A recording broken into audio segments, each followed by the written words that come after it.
साथामसो लाइमोन श्री बिथांमोनखौ नैबे थिं गिदिराव फैदों गाव गावनि फिरफिलानि खाथियाव थांनानै फिरफिलाखौ बिरहोनो थाखाय आं गुरै खावलायहरनाय थाबाय लोगोसे नेहाथारि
लानानै फोसानानै होनानै दिनैसिम 25 बोसोरनि गेजेराव मोनसे गथा हिसाबै सालिख' गथा जाजोबाखैबाबो गथा खालामनो नाजाबाय थानायाव दासिमबो गोग्गोम जोंनि मावथि बा बिबानगिरि बिथांमोना दिनैसिम नांथाबनानै दङ।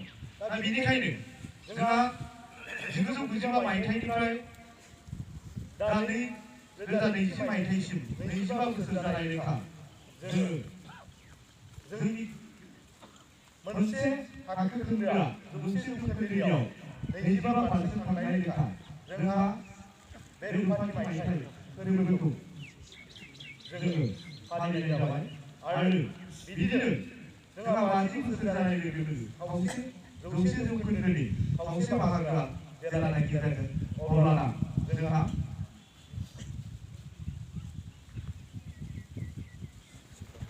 सनाथि मायथाइ जों फालिनाय जायो।